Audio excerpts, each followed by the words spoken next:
siempre tengo una excusa. Dice, y de provocar me acusa de que no ayudo a evitar la locura que nos lleva a este ritual. Oh, casi no vengo hoy, casi no vengo hoy, y aquí me ves.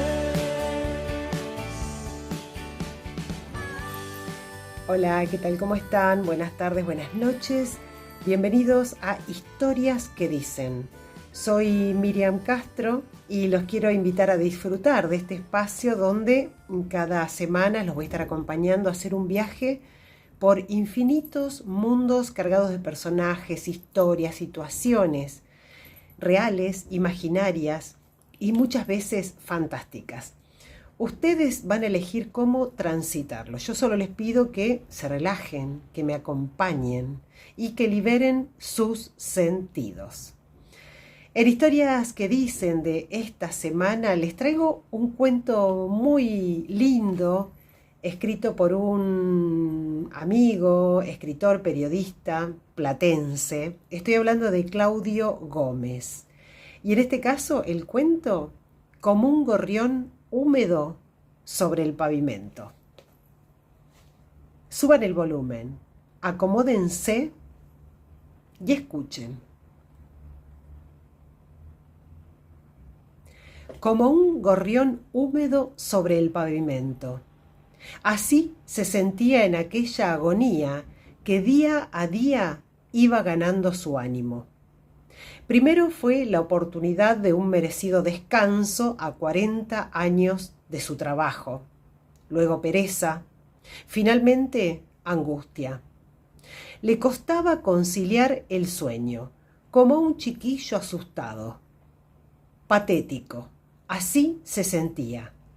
Ya no tenía nada que contar. Él, profuso en la palabra, gran conversador, héroe de aventuras exageradas, falsas y ajenas, ahora no tenía nada que decir. Y lo peor era que no sentía ganas de decir nada. Pocas cosas peores pueden ocurrirle a un narrador que el silencio. Y no se trataba en su caso de la mente en blanco, que preocupaba a los escritores o a los periodistas, no.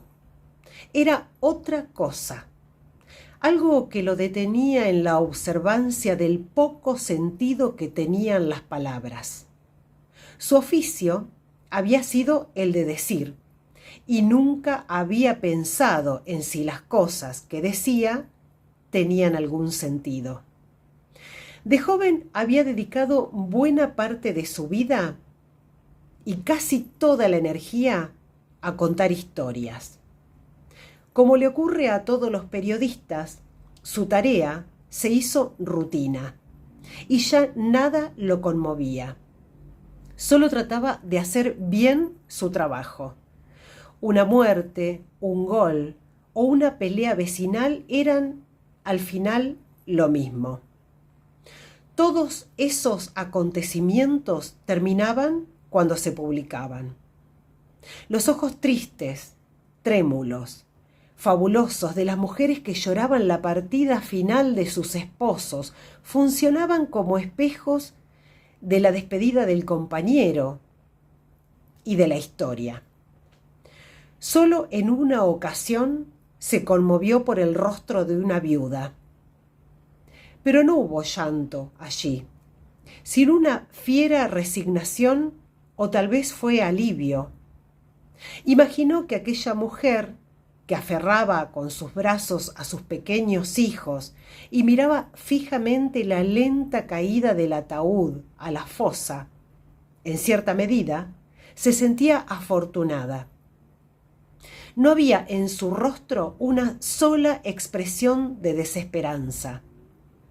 ¿Acaso no había ningún sentimiento brillando en su rostro? pero no había visto nunca nada igual, nada tan inapelablemente indiferente a la partida de un esposo. Tal vez lo odiaba. La mujer tenía un extraño sombrero de fieltro marrón claro, cruzado por una cinta de seda punzó que remataba con un moño. Un trajecito barato de 2 piezas color crema y una camisa blanca y simple. Era su vestuario de aquella mañana templada de primavera. Una brisa suave le movió el sedoso cabello, castaño, y con un ágil movimiento de dedos se quitó el mechón de los ojos. En ese momento las vistas se cruzaron apenas unos segundos. Se escudriñaron como 2 luchadores que intentan conocer las fortalezas y debilidades del contrincante. Pero ella cedió al asedio visual del hombre. 10 minutos después, estaban viéndose de nuevo, ajenos al sermón y al entorno de tristeza. Fueron 2 almas enojadas, pero también tambaleantes, desconcertadas. La hubiese tomado por la fuerza y la hubiera llevado lejos de allí para hacerle el amor un buen rato. Pero, ¿y después qué? ¿Qué hubiera hecho con ella? Jamás le importó el después, pero en ese caso, semejante indiferencia por la otra persona le resultó inadecuado. Menos por humanidad o condolencia que por comodidad. Sin embargo, la mirada extraña de aquella mujer y su silencio obtuso quedaron en su recuerdo y se le aparecía en cualquier circunstancia. En la sobremesa, durante alguna reunión del grupo editorial, o en una clase, o manejando el auto, de repente surgía aquel rostro desvalido, pero esperanzado a la vez. Una cara que parecía indicar que su vida empezaba ahora, cuando ya había criado a los hijos, y su marido finalmente había marchado. Ahora sí, la vida tenía sentido, perdía su patetismo. Pero esa conclusión era reciente, producto de insomnio, de tantas noches de sueño alterado, cambiado, hartado, harto. Una noche sonó la alarma vecinal y él sin prisa visitó su celular. Todos los vecinos de la cuadra estaban alterados y preguntaban ¿qué ocurre? ¿Acaso con la esperanza de que ocurriera algo? Eran tiempos en los que el silencio ganaba la noche, como las nubes negras ganan el cielo, con la sola voluntad de crear espanto, rayos y centellas. Dejó el celular sobre la mesa y observó por la ventana cómo todos los vecinos salían a la calle arropados, en pijamas o con una frazada montada sobre los hombros. Y no pasó nada, solo la aglomeración desmesurada de curiosos. Curiosos vecinos que desde la ventana no lograba identificar, pero que eran los suyos. Sí, ningunos otros. Y luego el silencio prosiguió tras unos minutos de confusión.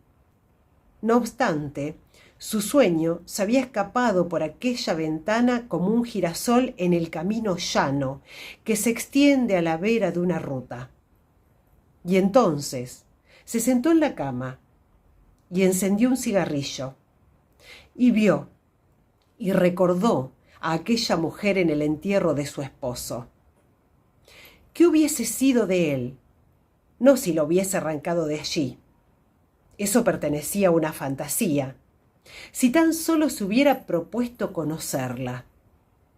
Tal vez ahora sentiría su mano tibia sobre el hombro y su suave voz pidiéndole que no se preocupara. Luego se acurrucaría contra ella y se quitaría el frío corporal en unos segundos, y sentiría la fragancia esencial y florida de su suave cabello castaño. Le besaría apenas el cuello y se sometería sin temor y con placidez al inapelable influjo del sueño feliz. A cambio de ello, de aquello que no había hecho nada cuando pudo, ahora sentía como una daga el frío brilloso del hierro hundiéndose en su pecho. Y mientras miraba sin ver la pálida sombra que antecede al amanecer, sintió que era patético. Supo que su vida había transcurrido entre brotes que no crecían más que unos centímetros del piso y reconocimientos que no merecía. Un hombre solo, en una habitación, taciturno y débil. Eso era él entonces. Encajó sus pies en las pantuflas y se dirigió al escritorio. Husmeó entre sus papeles viejos y la desazón y la alegría se equilibraron, según las vistas, los encuentros de antiguos recuerdos, de fotografías y hojas amarillentas. En un momento se detuvo a organizar la memoria. Aquel entierro de aquel director de orquesta que tantas obras había presentado en las lujosas salas del teatro argentino, incluso en París y en Praga. ¿Cuándo había sucedido? ¿Acaso hacía 30 años? Mejor que sus papeles, la memoria universal de la computadora. Y la música partió con él, decía el título de la nota, más evidente ahora, y llegó a su mente el recuerdo fecundo y transparente de aquella jornada tibia. Llegó a su memoria, como una lluvia copiosa y brillante, el detalle de aquel día. Salió de su casa, directo al cementerio, tal como había acordado con el director. Estacionó su auto en una calle cercana, pero no tanto. Caminó por la avenida que circundaba aquel monumental edificio del final y vio cómo los vendedores de flores lo observaban, como un potencial cliente. Los colores lo subyugaron por un instante y también un perfume imperfecto que recordaba el aroma de las flores, pero también las circunstancias por las que se amontonaban allí. Aquellos no eran tiempos de sensibilidad. Se acomodó el saco, la corbata, y consultó sobre el entierro de Francisco Rieux. Le dijeron que caminara 3 cuadras derecho entre las lápidas y que doblara a la izquierda. Allí iba a ver a los parientes y amigos que vinieran a darle el último saludo al ilustre difunto. Y añadieron que tal vez escucharía la música de la orquesta que llegó a despedirlo. Le resultó extraño que el cementerio permitiera una orquesta y música allí, donde los muertos encuentran su merecido descanso, pero luego pensó que con la muerte nunca se sabe. Comprobó que el fotógrafo ya estaba allí, en plena acción, por lo que se ubicó unas filas atrás de la primera que ocupaban autoridades de cultura y la familia del artista. Luego buscó otro lugar, porque quería escuchar al director de la Secretaría de Cultura municipal dar el pésame y último adiós. Pensó que de aquel discurso podría sacar expresiones para engalanar su escrito póstumo y fúnebre. Fue en ese momento que la vio. De repente, en un solo movimiento de su silla azul, se apartó de la computadora y buscó en una caja amplia de plástico lo que buscaba. Sí, allí estaba la revista. Un ejemplar de La Colmena, con una foto a toda portada que decía «Y la música partió con él». Arriba, sobre el margen derecho, la fecha señalada, 23 de octubre de 1996. Entre la multitud descolorida de la imagen, ella apenas se entreveía. En las páginas interiores, seguro, estaría su nombre. Él era periodista de registrar a las personas con nombre y apellido, porque las revistas y los diarios se venden para hallar los tiempos extraños de los otros. Iba a buscarlo, pero se detuvo. No quiso saberlo. No. Decidió esperar hasta que la pandemia pase. Y entonces sí, iría a buscarla. Pensar en ella, suponer su nombre y la perduración posible de su belleza triste sería un tema para hablar consigo mismo. Al menos un entretenimiento antes de dormir. El amor espera el momento oportuno. El resto es una falsificación, una formalidad tan superficial como el silencio. Como un gorrión húmedo sobre el pavimento. Claudio Gómez.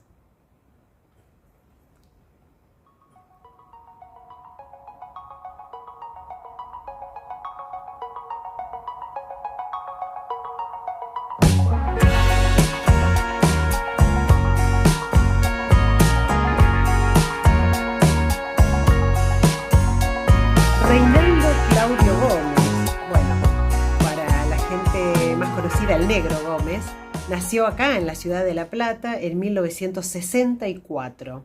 Hijo de una familia de trabajadores, cursó sus estudios primarios y secundarios en escuelas públicas. A los 16 años comenzó sus tareas en el periodismo con colaboraciones en diarios y revistas. Después ingresó en la Escuela Superior de Periodismo de la Universidad de La Plata en 1985 y allí obtuvo el título de periodista y después de licenciado en Comunicación Social.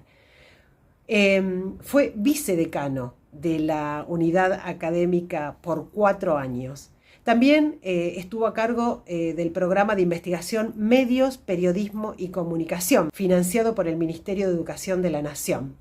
Formó parte del comité asesor de la revista Oficios Terrestres, en donde también escribió, y además en la revista Question, dedicada a la investigación científica en el campo de las ciencias sociales.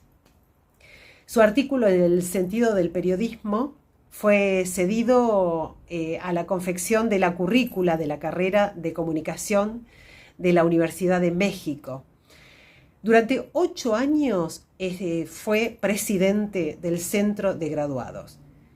Luego estuvo desempeñándose en el plano académico como profesor de la Facultad de Periodismo y Comunicación Social de la Universidad de La Plata y en la carrera de Comunicación Social en la Facultad de Ciencias Humanas de la Universidad Nacional de La Pampa. En cuanto a lo profesional, fue además director del diario Diagonales, acá en la ciudad de La Plata. También fue responsable editorial de la revista Anales. Se desempeñó además como director de prensa de la Dirección General de Cultura y Educación, asesor con rango de director provincial del gobierno de la provincia de Buenos Aires y director de contenidos periodísticos de la Dirección General de Cultura y Educación.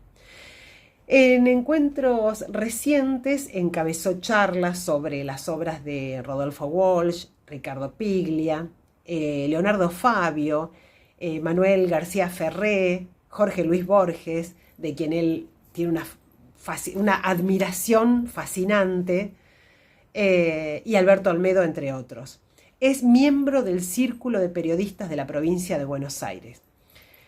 También se desempeñó como consejero general de Cultura y Educación, realizó charlas sobre comunicación institucional, escribió La huella inconsciente y su libro fue declarado de interés municipal acá en la ciudad de La Plata y de interés legislativo por las provincias de La Pampa y por la provincia de Buenos Aires. En 2017 fue declarado personalidad destacada de la cultura acá en la ciudad de La Plata. En 2018 escribió Maestra Mía. La educación en la década del 70, publicado por la editorial Autores de Argentina. Una mezcla de literatura y ficción sobre los contextos que incidieron en la educación de los jóvenes de los años 70. Un momento muy particular para la vida institucional en nuestro país. Bueno, un libro altamente recomendable. Yo lo tengo hace unos años, cuando estaba en un programa de radio, que estuvo presente, lo tuvimos de visita a Claudio y tuve el placer de recibir este libro de su parte, que se los recomiendo. Y bueno, y ahora últimamente, el 24 de agosto pasado, presentó Borges y después un evento realizado a propósito del Día del Lector en el Círculo de Periodistas acá en la ciudad de La Plata. Cabe recordar que a partir del año 2012, a través de la ley 26.754, el Congreso de la Nación estableció el 24 de agosto como el Día del Lector en homenaje al día del nacimiento del escritor argentino Jorge Luis Borges. Bueno, y el cuento que les leí hoy, como un gorrión húmedo sobre el pavimento, recibió un reconocimiento en Relatos de Cuarentena, concurso realizado por la Biblioteca Braille y Parlante de la provincia de Buenos Aires en octubre del año 2020. Entonces, Claudio Gómez, escritor, periodista, además de un montón de cosas, pero bueno, amigo, una gran persona, además de un gran profesional, fue el escritor protagonista de Historias que Dicen de esta semana. Antes de despedirlos, les voy a dejar como cada viernes un relato breve de mi autoría. En este caso, les quiero regalar Duda. Irrefutable sentimiento sin despojos que irremediablemente me completa. Cuando el sutil deseo se integra en lo más hondo de mi cuerpo y una centena de alondras me atraviesa como alterando cada parte de mi todo. Magnetismo imberbe que contempla con hastío mis ganas de invadir y sumergirme en ese velo, que promete coraje entre las luces rancias de un atardecer supuesto. Duda. El relato de mi autoría que podrán encontrar en el blog relatosoportunos.blogspot.com. Ahora sí, les agradezco enormemente a todos los que se suman cada semana a través de Radio Sentipensares, porque recuerden que todos los viernes a las 19 horas pueden escuchar Historias que Dicen en www.radiosentipensares.com. Si no, después voy a estar subiendo cada episodio a YouTube. Buscan en mi canal de YouTube @miriamcastro.programa, o también los voy subiendo a Spotify. Buscan en podcast como Historias que Dicen y ahí están todos los episodios que cada semana voy publicando. Gracias a todos los que se suman, los que escuchan, los que vuelven a escuchar algún que otro cuento o hacen algún comentario, y ni hablar a los que se suscriben a través de YouTube porque ayudan a la difusión y para mí es muy importante. Gracias por disfrutar este momento, este espacio conmigo. Ahora sí, como les dije, gracias por acompañarme. Los espero la semana que viene. Esto fue Historias que Dicen. Hasta la próxima.